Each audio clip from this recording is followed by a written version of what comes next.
first time I realized someone had been living inside my life. I was sitting in a pew at a funeral, listening to a pastor talk about peace, while my phone kept vibrating with charges I didn't make, logins I didn't recognize, and a warning that felt like it came from right behind my shoulder. Plot twist revelations. The chapel was small enough that every breath felt shared. Lilies crowded the front like pale flames, sweet to the point of sickness, the scent thick in my throat. Sunlight slipped in through stained glass and put soft colors on people's faces, which almost made them look calm, almost made them look safe. It was the kind of place where you were supposed to surrender your problems to something larger than you and just mourn. But my body wouldn't let me. My heart kept tapping a fast, uneven rhythm against my ribs. And every few minutes, my phone buzzed inside my coat pocket like an insect trying to claw its way out. I should have turned it off. I should have been present, but I'd just gotten out of the hospital, and I still didn't trust my own breathing. Everything felt fragile. Everything felt like it could break again. I slid into the pew and nodded at Hannah, who sat 2 rows ahead. Her shoulders were drawn inward, as if grief had grabbed her by the spine. She held a tissue, like it was the only thing keeping her from falling apart, twisting it until it looked like it had been through the wash. When she turned and saw me, surprise flashed across her face, then relief. "Victoria," she mouthed, barely audible. I leaned forward, keeping my voice low, because nobody came here to hear someone whisper about fraud. "I'm sure someone hacked my accounts," I said. Hannah's brows pulled together. "Seriously, what are you talking about?" "I just got out of the hospital," I whispered, and even saying it made my skin feel cold, "and all my devices are acting weird. I keep getting notifications for purchases I didn't make." Her eyes flicked to my pocket, as if the phone might start screaming. "You think they targeted you while you were?" "Yeah," I said, "when I was vulnerable. I thought I could dig a little deeper, but it's like I keep hitting a brick wall." The organ music started, low and heavy. People rose. The service began. Voices blended into a solemn chorus, and I tried to pretend I was there for the right reasons, tried to let the words wash over me like warm water. But my mind kept slipping back to the hospital room. The afternoon sun spilling across the linoleum floor, the machines with their soft, mechanical breathing, the sterile smell of antiseptic that clung to my hair even after I showered. Hannah had come to see me then, carrying homemade muffins in a paper bag like she could feed me back into the world. She'd made a face at the tray of bland hospital food and held the muffins out like a secret. "Eat something that tastes like a life," she'd said, trying to make me smile. When I told her my phone had been acting strange, she hadn't laughed it off. She'd leaned in, her expression turning sharp, protective. "Hey," she'd said, glancing at the phone resting on the bedside table like it was a loaded object. "If it's a hack, we can figure this out. I can help." At the time, her earnestness soothed me. It felt like a hand on my back, steadying me. I had been so tired then, so thin and hollow from pain and medication, and the ache of being stuck in a room where time moved wrong. I clung to the idea that someone I loved could help me untangle it. I hadn't anticipated the steps that would follow, nor that a simple favor could twist into something that made me doubt the shape of my own memories. The pastor spoke about hope and eternal peace, and my throat tightened at the word peace, because peace is what you feel when you're not waiting for the next alert. I glanced at Hannah again. Her fingers kept worrying the tissue. Her eyes were glassy, unfocused. I leaned closer, desperate to pull something concrete from the fog. Did you notice any strange emails or messages? I asked under my breath. Anything at all? Hannah didn't look at me at first. She stared straight ahead, like if she turned her head, she might break. No, she whispered finally, but let's not get too worked up right now. I'll check later. Later. That word sat in my chest like a weight. Later is where problems grow. The service ended with people hugging, murmuring condolences. The soft shuffling of bodies trying to move on from the moment without disrespecting it.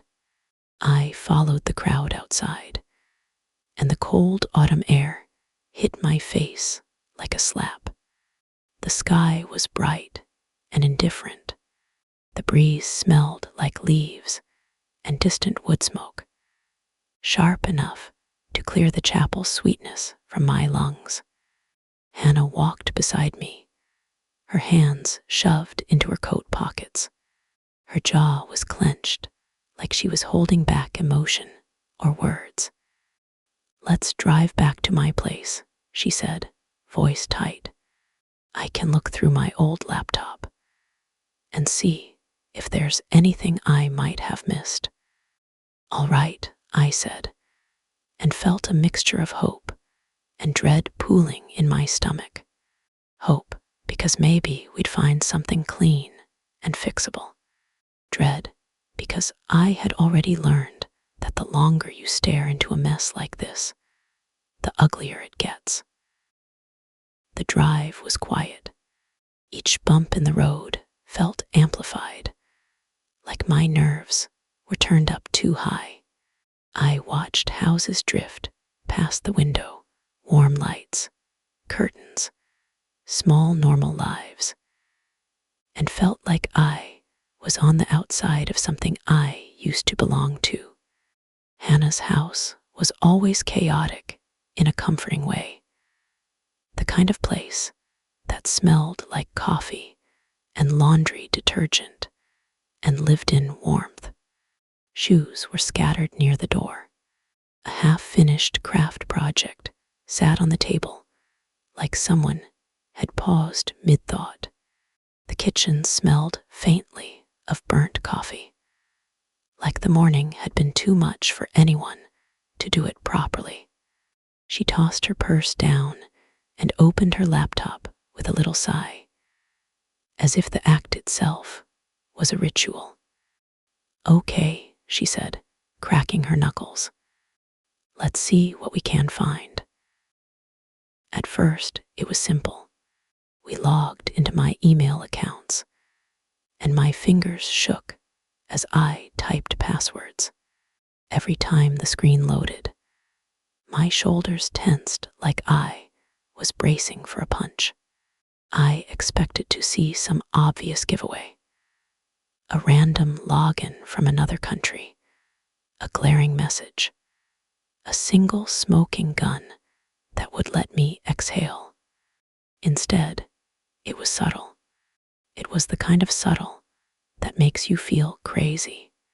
Hannah clicked through settings, security logs, recovery emails. Each click felt like peeling back layers of an onion. and with every layer, my eyes burned more. "Look," she said, pointing. "Here's a log from 2 weeks ago. Someone tried to access your financial account." Her voice went quieter as she read. "And here, someone made changes to your recovery email." My stomach dropped. "What do you mean changes?" I asked, leaning closer until my breath fogged the screen. "Who would do that?"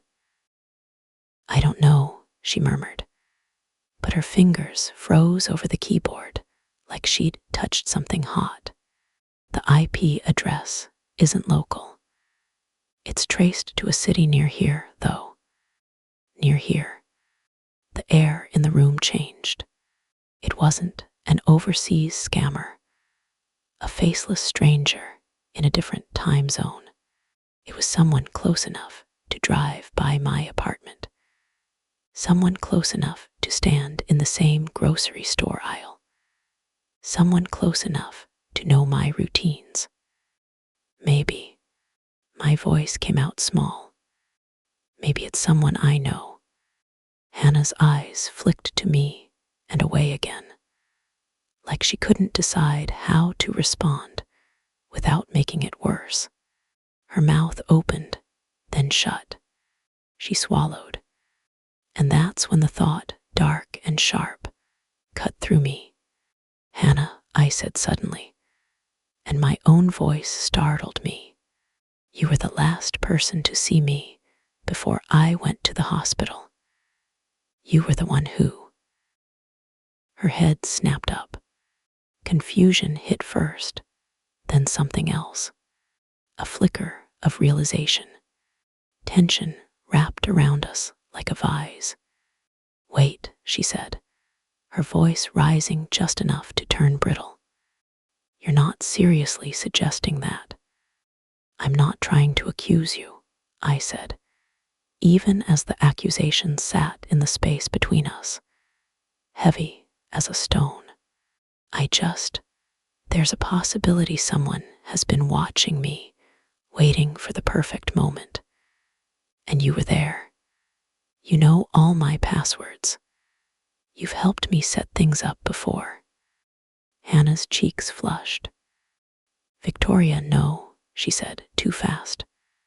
"No, don't do that." The silence that followed felt alive. It pressed against my ears. It made the clock on the wall sound like it was counting down to something. We kept digging, because stopping would mean sitting in the doubt, with nothing to hold onto. Hannah clicked into another account, another log, another trail. It wasn't one account. It wasn't one mistake. It was a pattern. Someone had touched everything that mattered, not to take one big thing, but to take little pieces, quietly, like they wanted me to question my own sanity. I stared at the screen until the words blurred. "Maybe it's someone posing as me," I muttered, trying to make it fit into a shape that didn't involve betrayal. I pieced together fragments of conversation I'd had before my collapse, the last few moments before the hospital, those jumbled days when I'd felt my body failing and my mind slipping into survival mode. I turned to Hannah. Her expression was unreadable now, like she'd put up a wall. "But you've been here with me, right?" I asked. "You've been helping." "I swear," she said, voice shaky.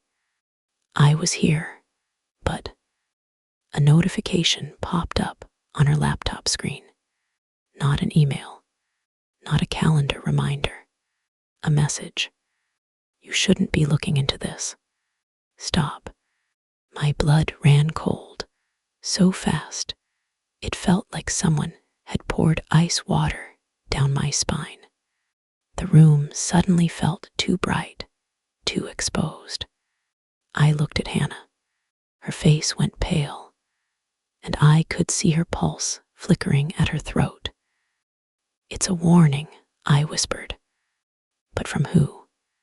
Hannah's fingers flew over the keyboard, pulling up message headers, tracing the source. The address was masked, the number unknown. Whoever it was knew we were looking. Whoever it was had eyes on us, and not the abstract eyes of an algorithm. This felt personal. This felt like someone sitting in a car outside, watching windows. Hannah navigated to the settings where the changes had been made. The small, hidden corners people don't visit unless they are either paranoid or in trouble. And there, in the midst of the confusion, an entry caught my eye. A profile attached to one of my accounts. An old contact. An old trusted device name. An old friend of ours. My throat tightened. "No way," I said, the words barely making it out. "I didn't even consider." Before I could finish, Hannah's phone buzzed. She checked it, and her expression shifted from fear to shock so quickly it looked like pain. "Victoria," she whispered. "Wait, look at this." She held the phone out. A photo filled the screen, grainy, taken from far away, like someone had zoomed in from across the street. It showed her car, parked outside my apartment building. The timestamp was from last week, the week I had been in the hospital. My fingers went numb as I stared at it. "What does this mean?" Hannah stammered. I felt my pulse kick up again. "Someone's been tracking you too," I said, voice thick. "Hannah, you were supposed to be helping me, but—" "No," she snapped, and the sharpness in her voice made me flinch. "I was helping. I thought we were on the same side. How did it flip like this?" Her eyes were wet now, not with theatrical tears, but with real fear, the kind that makes your gaze dart to the windows.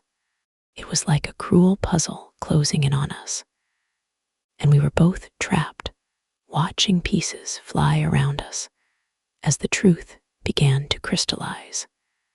The favor she'd offered, her help, it had felt genuine. It had felt like the one solid thing I could grab onto while my body recovered. Yet here we were, drowning in distrust, and someone outside the room was enjoying it. I sat back, forcing myself to inhale slowly. I listened to the air moving through the vent. I listened to the distant hum of Hannah's refrigerator. I tried to hear my own thoughts over the pounding in my ears. What if? I started, and my voice caught. I hated how small it sounded. What if we were meant to find out, Hannah? You weren't the one who set me up.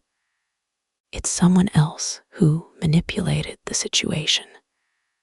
Someone who didn't expect us to connect the dots. Hannah blinked at me, and in that moment, I watched her fear shift into something else. Anger, maybe, or resolve. Something hard enough to stand on. We have to find out who this person is, I said. Together. She swallowed, nodded once. Okay, she whispered. But how do we do this? We can't just walk into this blindly. We won't, I said, and for the first time that day, my heart steadied, not because I felt safe, but because I felt pointed in a direction. I need to retrace my steps. Every interaction before I went into the hospital, every conversation, every place I went. We use what we have to protect ourselves.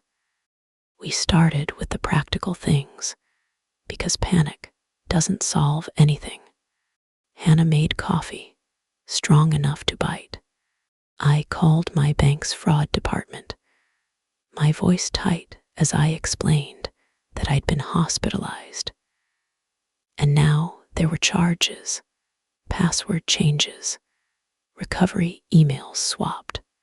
The representative sounded sympathetic in that trained way, asked questions, put me on hold, came back with instructions. Freeze cards, change passwords, add extra verification. It was all necessary, and it all felt pathetic, like I was rebuilding a house while someone still had the keys. Then we called my email provider. We went through the security check. The voice on the line asked me to confirm dates, past passwords, secret answers.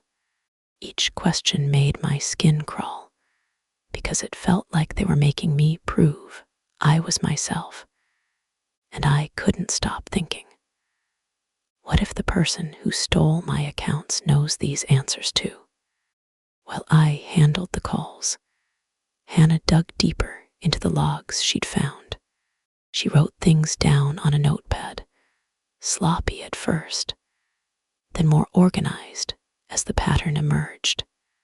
IP addresses, dates, times, recovery, email changes, a device name that didn't match mine, a city near us, not far, close enough that it felt like the air between it and Hannah's house was suddenly dangerous.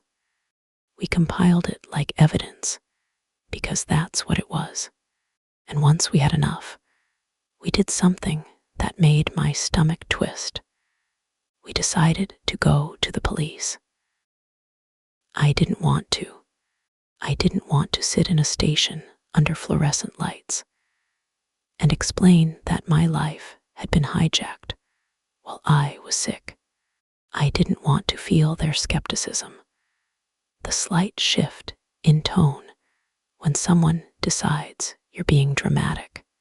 But I also knew that if this escalated, if money disappeared, if my identity was used for something worse, I would need a record that I'd tried to stop it. The station smelled like stale coffee and old carpet.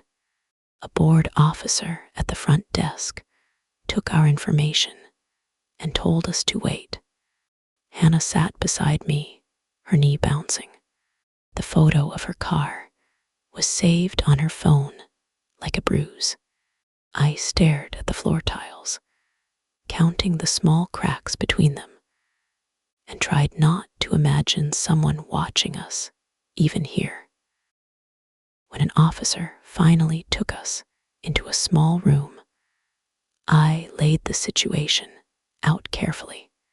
The hospital stay, the account alerts, the recovery email changes, the anonymous warning, the photo, the old friend's profile name that had appeared in my account settings like a ghost. The officer's face remained neutral, but his eyes sharpened at certain details. He asked for the screenshot. He asked for printouts. He asked whether I had reason to suspect anyone.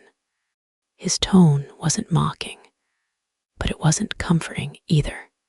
It was procedural, and procedure is what you cling to when you're in chaos. What's the name of the person you saw connected to the account? He asked. I hesitated. Saying it out loud felt like turning on a light in a room I wasn't ready to see. Evan Mercer, I said. Hannah's eyes flicked to me. Evan. The name hung in the air like a rotten fruit. Evan Mercer had been part of our orbit years ago. Not a stranger, not a random acquaintance. He had been the friend who always showed up, the friend who knew how to fix a laptop, the friend who could charm a room into forgiving him, the friend who had drifted out of our lives in the way some people do, gradually, quietly, without a clear breakup. We hadn't had a dramatic falling out. We just stopped. But someone hadn't stopped watching.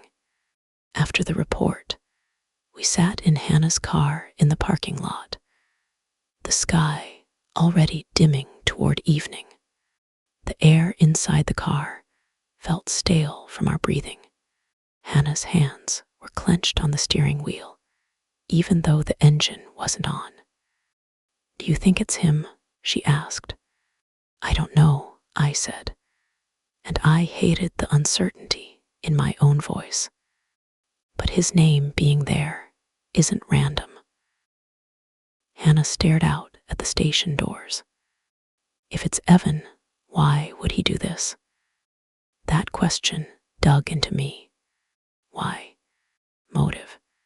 The thing everyone wants, because it makes fear feel solvable. I thought about Evan's old messages, the way he used to say things like, "I've got you," and mean it like ownership. I thought about how he'd always been the one who offered help without being asked, the one who took pride in being needed. I thought about the way some people confuse closeness with control, and I thought about the hospital, the week I was locked away in a room with machines, my phone on a bedside table, my attention slipping in and out, vulnerable, accessible. The next day, we went to my apartment. It was the first time I'd walked up to my door and felt like I was approaching a crime scene. The hallway smelled like someone's cooking, garlic, oil, comfort, and it made me angry that the world around me stayed normal. Inside, nothing looked different. That was the worst part. The couch was where I left it. The mail pile was still on the counter. The air smelled faintly of detergent and dust. If someone had been here, they'd been careful. Or maybe they didn't need to be here physically at all. Maybe they'd already had what they needed. Hannah stood near the window and kept glancing outside, like she expected to see a car idling at the curb. I tried to move through my apartment like it belonged to me, but I kept catching myself listening for sounds that weren't there. "Let's check your router," Hannah said. "If someone was close enough, they could have messed with your network." I watched her kneel by the router and tap into settings. The numbers and menus meant little to me, but her face told me when something was wrong. She went quiet, her mouth set in a thin line. "There's a device that connected a few times last week," she said. "It used a name like it belonged here." My stomach churned. "Can you tell what it was?" "Not exactly," she admitted. "But it's not your phone, not your laptop." I sank onto the couch, my hands gripping my knees. So someone got close enough to connect. Hannah looked at me. "Or someone already had your password." The apartment felt smaller. The ceiling felt lower. I suddenly couldn't stand the thought of sleeping here alone. That night, I stayed at Hannah's. We set my phone to factory reset. We changed every password again. This time, using a password manager and a brand new recovery email that nobody knew.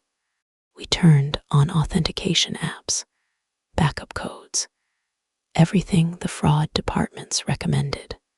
It was exhausting, the kind of exhaustion that settles behind your eyes and makes you feel older than you are.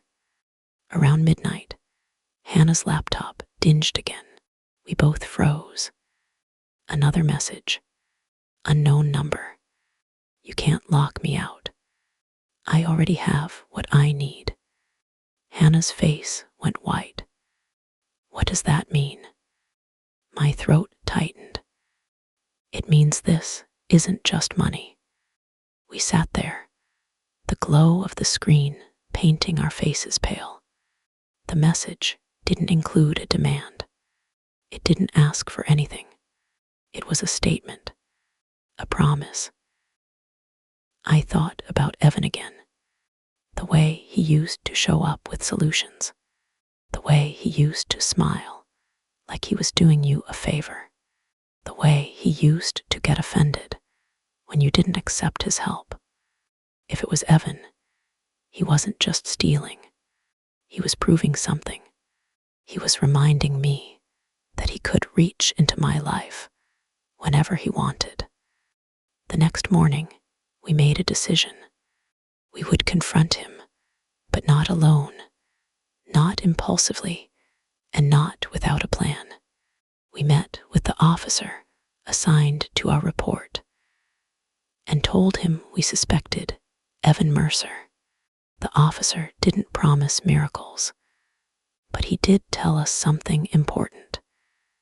If Evan contacted us directly, if he threatened us, if he showed up, we needed to document it immediately. So we set a trap, the kind of trap that isn't dramatic, but is practical. We didn't invite him to a dark alley. We didn't do anything cinematic. We did what people do when they're terrified and still trying to be smart. Hannah messaged Evan from her own number. Hey, random question. Did you ever log into Victoria's accounts while she was in the hospital? Something weird is happening.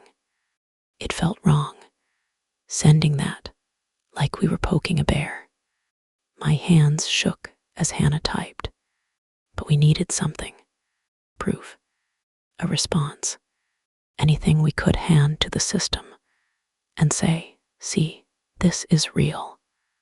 Evan replied within minutes. Of course not. Why would you even ask that? His punctuation was perfect. His denial was clean. It almost made me laugh. The performance of innocence. Hannah typed back, because your name showed up on one of her recovery profiles, and we got a message telling us to stop looking. A pause. Then, send me a screenshot. Hannah looked at me. Do we? Not yet, I said. Ask him where he is. She typed. Where are you right now? Another pause. At work. What is going on? He was close enough to answer quickly. Close enough to care. Close enough to pretend he was worried. Hannah's jaw tightened. He's playing it like he's helping. And that's exactly how he used to be, I said. And the words came out harsher than I expected. Helpful, convenient, always there. We didn't send the screenshot. Instead, we told him we were going to the police and the bank, that this was serious, that we were scared. We wanted to see if his mask would slip. He replied, Don't do that. You'll make it worse. Let me come over and look at it. Hannah's eyes widened. He's telling us not to go to the police. My stomach clenched. Because he doesn't want a record. I took the phone from Hannah and typed myself. No, if you didn't do anything, you have nothing to worry about. We already filed a report. The reply came fast, too fast. Victoria, you're stressed and coming off meds. You're not thinking clearly. It was like hearing his voice from years ago, the calm tone that made you doubt your own feelings. My hands went cold. He wasn't worried about me. He was positioning me as unreliable. Hannah leaned in. He just called you unstable. I stared at the screen. He's trying to rewrite reality. Another message appeared. If you keep pushing, you're going to regret it. Hannah sucked in a sharp breath. She looked around her living room, as if expecting the walls to respond. That was it.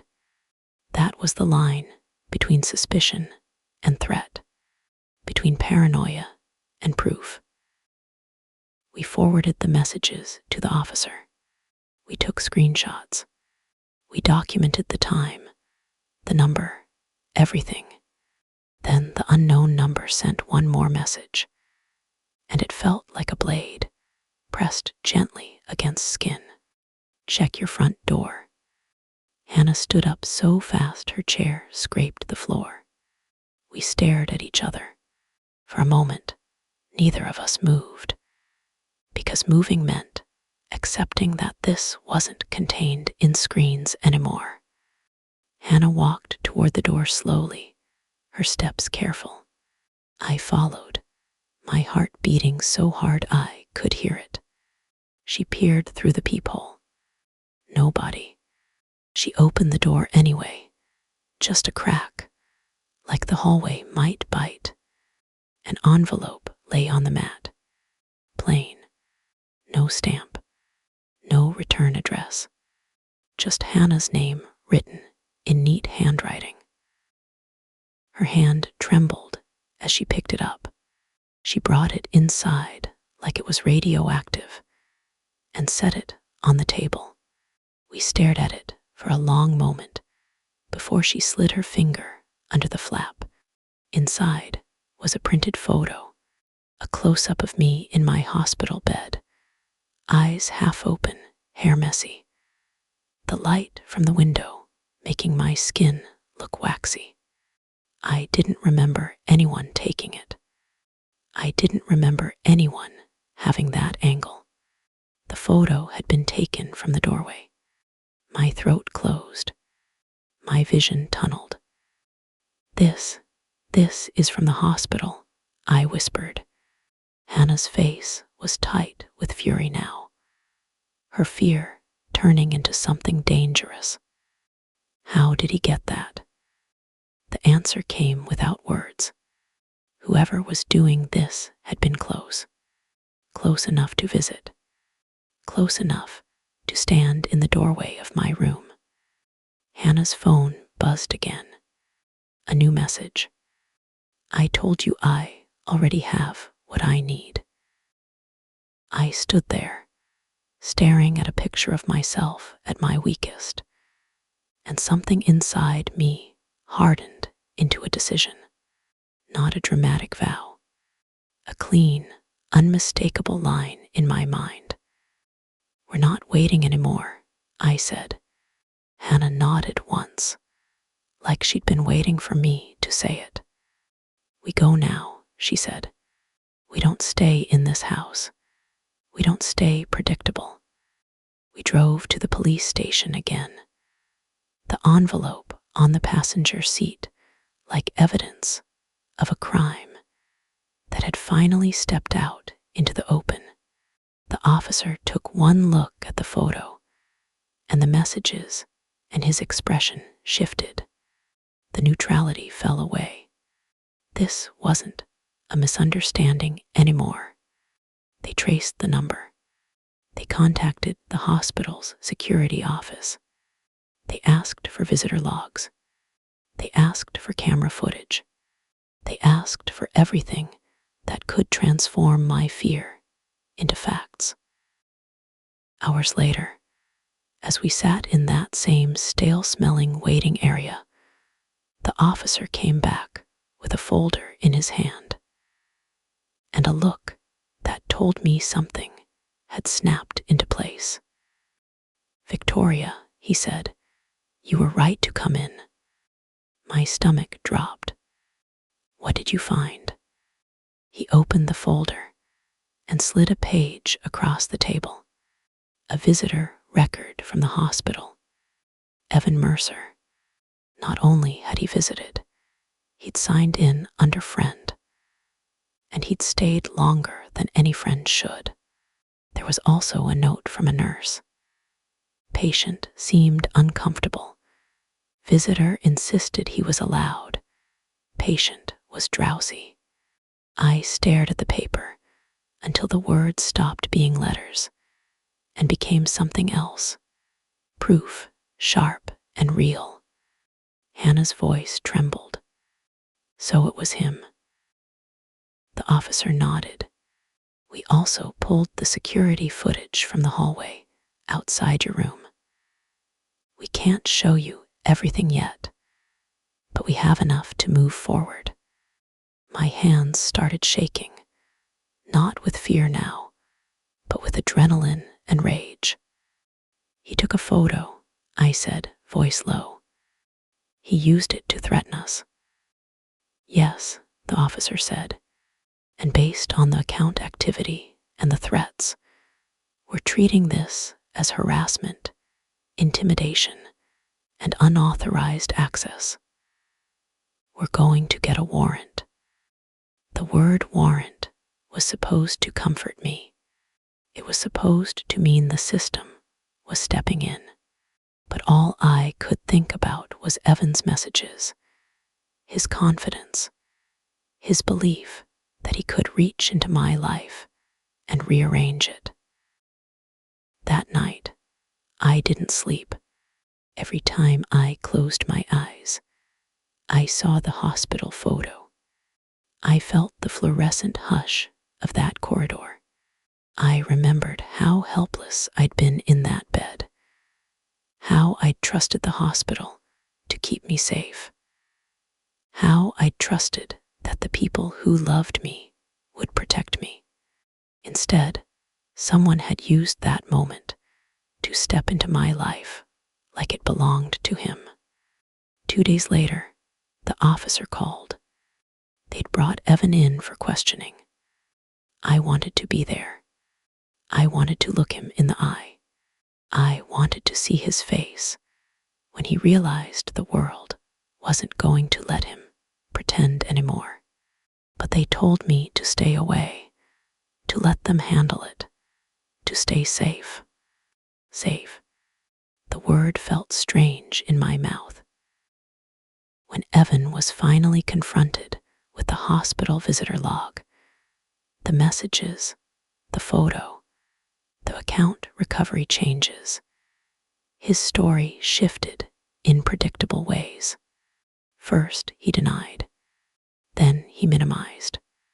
Then he blamed. He claimed he was trying to help. He claimed he was worried about me. He claimed he'd accessed my accounts because he thought I was too sick to manage them. He claimed he'd taken the photo because he was scared I wouldn't wake up, and he wanted something to remember. But the threats didn't fit that story. The warning didn't fit that story. The secret recovery email didn't fit that story. The photo of Hannah's car didn't fit that story. The demand that we stop looking didn't fit anything except control. In the end, the truth wasn't cinematic. It was uglier. He had been watching my life from the edges for a long time, waiting for the moment I couldn't guard it. When I went into the hospital, he saw an open door. He didn't walk through it because he loved me. He walked through it because he believed he had the right. And when Hannah and I started pulling at the threads, he panicked. Not because he was innocent, but because he wasn't used to being challenged. The police told me the investigation would continue, that charges would depend on what the financial institutions confirmed. that the hospital would be involved. They told me to change numbers, to document everything, to consider a protective order. I did all of it. I changed my number, and for the first time in weeks, my phone stopped buzzing like a threat. I set up new accounts, new verifications. I learned painfully that security isn't a switch you flip once. It's a lifestyle you adopt because someone taught you the hard way. Hannah stayed close. We didn't talk about it the way people talk about normal problems. We talked about it in short bursts, careful, as if speaking too long might invite it back in. Sometimes we sat in her kitchen with coffee going cold, and the silence between us felt like its own language. One evening, weeks later, we drove past my old apartment building together. I didn't go inside.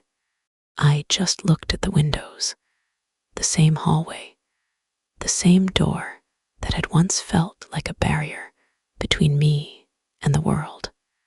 Now it felt like paper. "I'm sorry I doubted you," I told Hannah quietly. She didn't look at me right away. "I'm sorry I got defensive," she said. "When you said my name, it felt like someone tried to turn us against each other, and it almost worked." "Yeah," I whispered, because that was the true cruelty of it. It wasn't just the hacking. It wasn't just the money. It was the way fear makes you suspicious of the people who are trying to save you. If I could go back to that funeral pew, I wouldn't tell myself to calm down. I wouldn't tell myself to wait. I would tell myself that instincts are not always paranoia. Sometimes they are your nervous system reading a room before your mind catches up. And I would tell myself something else too. The people who want control often hide behind the word help. They show up with solutions. They offer to carry things for you. They tell you you're too tired to think. They say, "Let me handle it." And if you let them, they don't just handle it, they take it. I'm still recovering from the hospital in the ways that aren't visible. My body healed faster than my sense of safety. Some nights I still wake up and check my phone, half expecting an alert, half expecting a message telling me to stop. But the difference now is that I don't stop. I keep my records. I keep my boundaries. I keep the people who prove they're safe close. And I don't apologize for caution anymore. I don't mistake peace for silence. Peace is something you build with locks and truth, and the willingness to confront what's ugly. When I walked into that funeral, I thought I had the situation figured out. I didn't, but I walked out of it with something I didn't have before: the refusal to let fear isolate me. And now, even with everything that happened, I know this much. I wasn't helpless. I was targeted. There's a difference. I'm Victoria, and I'm still here, still rebuilding, still careful, still refusing to be someone else's quiet secret. If this story made you feel watched, stay close to Plot Twist Revelations. Leave a comment, subscribe, and keep your lights low.